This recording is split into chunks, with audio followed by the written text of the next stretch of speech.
अतीक अहमद के पांचवें बेटे की मौत हो गई। यह खबर आपने सुनी ली होगी, या अगर आपने खबर ये नहीं सुनी है तो हम आपको विस्तार से इस घटना के बारे में बताएंगे। लेकिन अतीक अहमद के परिवार के साथ ये हो क्या रहा है? प्रयागराज से झांसी दूरी करीब 350 किलोमीटर। हाईवे पर तेज रफ्तार में दौड़ती एक क्रेटा कार सुबह का वक्त और अचानक एक जोरदार धमाका हो जाता है। कार डिवाइडर से टकराकर पूरी तरह से चकनाचूर हो जाती है। इस कार में सवार था अतीक अहमद का सबसे छोटा बेटा अबान अहमद, और अबान झांसी जेल में बंद अपने बड़े भाई अली अहमद से मिलने जा रहा था। लेकिन मुलाकात से पहले ही इस दर्दनाक सड़क हादसे में अबान और उसके साथी की जान चली गई। अतीक अहमद, अशरफ और असद के बाद अब अतीक के चौथे पारिवारिक सदस्य की मौत हो चुकी है। आप अंदाजा लगाइए कि अतीक अहमद के परिवार के सदस्यों की एक एक करके इस तरह से मौत हो रही है। मतलब पहले अतीक अहमद, फिर अतीक अहमद का भाई, यानी कि आपने देखा ही था वो वीडियो जिसमें शूट आउट में दोनों भाई एक साथ मारे गए थे, और उसके बाद अतीक अहमद का बेटा पुलिस एनकाउंटर में मारा जाता, और अब एक छोटा बेटा, सबसे छोटा बेटा, पांचवा बेटा, वो इस दुर्घटना में मारा जाता है। तो आखिर यह दुर्घटना कैसे हुई, और अब तक अतीक अहमद के परिवार के सदस्यों के ऊपर किस तरह के केसेस हैं, कौन कहां है इस वक्त, यह विस्तार से आज आपको बताने जा रहे हैं। नमस्कार, मैं हूं आपके साथ रवि मिश्रा। उत्तर प्रदेश की राजनीति और अपराध की दुनिया में दशकों तक खौफ का दूसरा नाम रहे माफिया अतीक अहमद के परिवार का एक बार फिर दुखों से सामना पड़ा है। दुख का पहाड़ टूट पड़ा है। झांसी के पुंछ थाना इलाके में हुए एक भीषण सड़क हादसे में अतीक के सबसे छोटे बेटे अबान अहमद की मौत हो गई। इस हादसे में कुल 2 लोगों की जान गई और 3 लोग जिंदगी और मौत के बीच झूल रहे हैं। वो घायल हैं, बुरी तरह से घायल हैं। तो आपको बताते हैं कि यह हादसा हुआ कैसे, अबान किसके पास जा रहा था, और आज अतीक अहमद का पूरा परिवार किस हाल में है, कौन किस जेल में है, कौन फरार है, 5 बेटों में से अब तक कितने बचे हैं, कितने जिंदा हैं, कितने की मौत हो गई है, किन किन की मौत हुई है, कैसे मौत हुई है। सबसे पहले समझते हैं कि ये जो हादसा जिसके बारे में हमने सबसे पहले जिक्र किया, ये हादसा हुआ कैसे, ये घटना कैसे हुई। तो घटना गुरुवार सुबह की है, और प्रयागराज से एक सफेद रंग की क्रेटा कार झांसी की ओर बढ़ रही थी। कार में अबान अहमद के साथ उसके दोस्त थे। दोस्त कौन कौन थे? फारूक था, सोनू, जैद और मोहम्मद उमर सवार थे। ये सभी दोस्त अबान के साथ उसी कार में, यानी सफेद रंग की क्रेटा कार में मौजूद थे और जा रहे थे। जब कार झांसी जिले के पुंछ थाना इलाके के नेशनल हाईवे के पास पहुंची, तभी अचानक गाड़ी का संतुलन बिगड़ गया और बेहद तेज रफ्तार से ये कार डिवाइडर से जा टकराई। टक्कर इतनी भयानक थी कि गाड़ी का इंजन और अगला हिस्सा बुरी तरह से उड़ गया। तस्वीरें अगर आप देखेंगे तो आप उससे ही अनुमान लगा सकते हैं कि कितनी बुरी तरह से यह टक्कर हुई थी, यह दुर्घटना हुई थी। प्रारंभिक जो जांच है और घायल मोहम्मद उमर के जो बयान हैं उसके मुताबिक सुबह के समय ड्राइवर की नींद उसका इस दुर्घटना के वजह रही होगी, कारण रहा होगा, क्योंकि नींद की झपकी आने या तेज रफ्तार के कारण ये जो कार थी ये इम्बैलेंस हो गई, अनियंत्रित हो गई, और इस हादसे में अबान अहमद और उसके दोस्त सोनू की मौके पर ही मौत हो गई, जबकि मोहम्मद जैद, उमर और एक अन्य गंभीर रूप से घायल है। अब सवाल यह उठता है कि अबान सुबह सुबह प्रयागराज से झांसी क्यों जा रहा था? दरअसल अबान अपने बड़े भाई अतीक के दूसरे नंबर के बेटे अली अहमद से झांसी जेल में मिलने जा रहा था।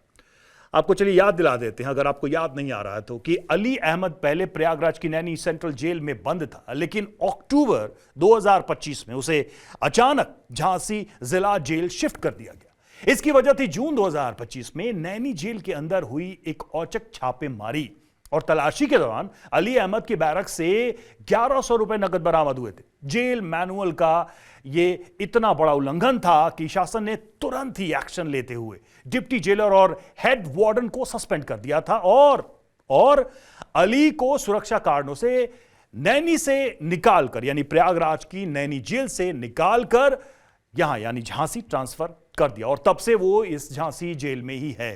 अतीक अहमद के जो 5 बेटे हैं उनके बारे में भी जरा समझ लेते हैं। ये तो एक बेटे यानी दूसरे बेटे की हमने बात बताई जो कि इस वक्त झांसी जेल में है। जो आखिरी बेटा था जिसकी हम खबर आपको दिखा रहे थे, दुर्घटना में जिसकी मौत हो गई, वो सबसे छोटा बेटा था। लेकिन अब सवाल ये कि ये 5 बेटे कौन हैं, कहां हैं इस वक्त, उनके बारे में सार्वजनिक तौर पर हमें क्या जानकारी मिलती है और क्या जानकारी उपलब्ध है। तो देखिए, अतीक अहमद और शाइस्ता परवीन के कुल 5 बेटे थे, यानी कि पति पत्नी और ये 5 बेटे, कुल 7 सदस्य इस परिवार में थे। लेकिन आज उस पूरे परिवार का ढांचा पूरी तरह से बिखर चुका है। ऐसा लग रहा है कि यह परिवार अपने किसी कर्म की सजा भुगत रहा है या फिर वो कर्ज चुका रहा है जो इसने अपने ऊपर ओढ़ लिया, क्योंकि हम जानते हैं कि इस पूरे परिवार का इतिहास क्या है। आइए एक एक करके 5 बेटों का स्टेटस भी आपको बता देते हैं। देखिए, सबसे पहले उमर अहमद की बात करते हैं। ये सबसे बड़ा बेटा है। देखिए, 5 बेटे हैं, ध्यान रखिएगा। नंबर 1 पहला बेटा जो सबसे बड़ा बेटा है, उमर अहमद। कहां है ये? लखनऊ की जेल में बंद है। रंगदारी और बिजनेस के अपहरण के जैसे मामले जो हैं उसके ऊपर दर्ज हैं, गंभीर आरोप हैं इसके। और अली अहमद दूसरा बेटा है। ये कहां है जिसकी हम बात कर रहे थे थोड़ी देर पहले? 5 करोड़ की रंगदारी और जमीन कब्जाने के मामले में झांसी जिला जेल में बंद है। तो ध्यान दीजिएगा, ये दूसरा बेटा है जिससे मिलने की उनका 5वां बेटा जा रहा था जो दुर्घटना में मारा गया।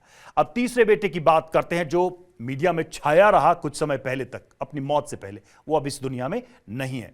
तीसरा बेटा है असद अहमद। ये तीसरा बेटा 24 फरवरी 2023 को हुए उमेश पाल हत्याकांड का मुख्य आरोपी था। यानी वो जो मर्डर जिसकी तस्वीरें सबने देखी थी, सीसीटीवी फुटेज सामने आया था, उसमें यह भी नजर आया था और बताया जा रहा है कि हत्याकांड का मुख्य आरोपी यही था। और 13 अप्रैल 2023 को यूपी एसटीएफ ने झांसी में ही एनकाउंटर में उसे ढेर कर दिया, यह मारा गया। तो इस तरीके से आप देखिए, जो पहला बेटा है वो जेल में लखनऊ में, दूसरा बेटा नैनी में था, अब वो झांसी में है, तीसरा बेटा मारा गया पुलिस एनकाउंटर में, चौथा बेटा मोहम्मद अहजम, ये चौथा बेटा है। उमेश पाल हत्याकांड के समय वो बालिग नहीं था, यानी नाबालिग था, और उसे बाल संरक्षण गृह में जुवेनाइल में रखा गया था और बाद में कोर्ट के आदेश पर बुआ की सुपुर्दगी में उसे दे दिया गया, यानी कि उसे छोड़ दिया गया। अब आते हैं 5वें बेटे यानी सबसे छोटे बेटे अबान अहमद पर। यह सबसे छोटा बेटा और ये घटना के समय नाबालिग था। ये जो दुर्घटना हुई जिसकी हम बात कर रहे थे, अब 6 अगस्त 2026 को झांसी में हुए इसी कार एक्सीडेंट में उसकी मौत हो गई थी। दो ये बेटे जो थे ऊपर, हमने चौथे बेटे की बात की, 5वें बेटे की बात की, जो घटना हुई थी जिसको लेकर काफी बवाल हुआ, वो नाबालिग थे। लेकिन अब यह बताया जा रहा है कि यही 5वां बेटा झांसी जा रहा था और एक्सीडेंट में उसकी मौत हो गई। अगर अतीक अहमद के पूरे परिवार की बात करें तो 2023 से शुरू हुआ पतन का सिलसिला 2026 तक आते आते लगभग पूरे परिवार को लील चुका है।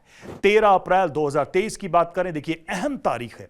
अतीक का तीसरा बेटा असद यूपी पुलिस एनकाउंटर में मारा गया था। यह अगली तारीख देखिए जो अपने आप में अतीक अहमद के परिवार के लिए एक दुखों का पहाड़ लेकर आती है। वो है 15 अप्रैल 2023 की प्रयागराज में कॉलविन अस्पताल के बाहर पुलिस कस्टडी में अतीक अहमद और उसके भाई खालिक अजीम उर्फ अशरफ की 3 शूटर्स ने सरेआम गोली मारकर हत्या कर दी। शाइस्ता परवीन का नाम तो बहुत ही ज्यादा मीडिया में रहा। यह अतीक की पत्नी है। 50,000 की इनामी और भगोड़ा घोषित किया गया है। पुलिस और एजेंसियां लगातार तलाश कर रही हैं, लेकिन अब भी वो फरार है। कोई पता नहीं है कि शाइस्ता है कहां। और अब 6 अगस्त 2026 को परिवार के सबसे छोटे बेटे अबान की झांसी में एक सड़क दुर्घटना में मौत हो गई। तो एक समय था जब प्रयागराज से लेकर पूरे पूर्वांचल में अतीक अहमद का हुक्म चलता था, दबदबा चलता था, सिक्का चलता था, करोड़ों का साम्राज्य, दर्जनों गाड़ियां और सैकड़ों गुर्गे। लेकिन कानून का शिकंजा और कुदरत का इंसाफ देखिए, आज अतीक के परिवार के 4 प्रमुख सदस्य, उसमें अतीक, अशरफ, असद और अबान, यानी कि अतीक अशरफ ये 2 भाई, असद अबान ये अतीक के बेटे, ये 2 भाई, ये अब दुनिया में नहीं है। 2 बेटे जेल की सलाखों के पीछे सड़ रहे हैं और मां पुलिस से छिपती फिर रही है। अबान की मौत ने एक बार फिर से यह साबित कर दिया है कि जराइम यानी अपराध की दुनिया का अंत केवल और केवल तबाही पर ही खत्म होता है। झांसी में हुए इस एक्सीडेंट और अतीक परिवार के इस पतन पर आपकी भी राय हम जानना चाहेंगे। लेकिन यह घटना यह बताती है कि किस तरीके से कर्मों का हिसाब कहीं ना कहीं हो जाता है। अगर आप कर्मा में विश्वास करते हैं, अगर आप आज जो भी काम कर रहे हैं उसके फल में विश्वास रखते हैं, तो शायद इस खबर को आप विश्वास मिले, इससे कनेक्ट करें, क्योंकि अतीक अहमद के पूरे परिवार को हमने देखा किस तरीके से अपराध की दुनिया में वो शामिल रहे, और अब एक एक करके ऐसी घटनाएं कहीं ना कहीं ये सोचने पर मजबूर करती हैं कि क्या अतीक अहमद के परिवार को उसके किए का फल मिल रहा है। उत्तर प्रदेश में हमेशा ये कहा जाता है कि गाड़ियां पलट जाती हैं, लेकिन इस बार देखिए अतीक के बेटे की गाड़ी पलटी नहीं है, एक्सीडेंट हुआ है जिसमें उसकी मौत हो गई है। 4 सदस्य इस परिवार के अब दुनिया में नहीं है, 2 सदस्य जेल के भीतर हैं, 1 सदस्य फरार है, उसका कोई अता पता नहीं है। और ये जो बेटा मरा है, और इसके पहले भी जब बेटा एनकाउंटर में मारा गया था अतीक का, तो यही सवाल हर तरफ था कि कौन इनके शव को लेने आएगा, कौन इनके दाह संस्कार में या इनके जो रिचुअल्स हैं इनको सुपुर्द खाक किया जाएगा, कौन करेगा। ऐसी भी स्थिति हो सकती है। एक समय दबदबा था और आज इन लाशों पर कोई क्लेम करने वाला भी नहीं है। कमेंट सेक्शन में जरूर बताइए आपको ये खबर, इस खबर पर आपकी क्या राय है। देश और दुनिया की तमाम बड़ी खबरों के लिए जुड़े रहिए TV9 भारतवर्ष के साथ। धन्यवाद।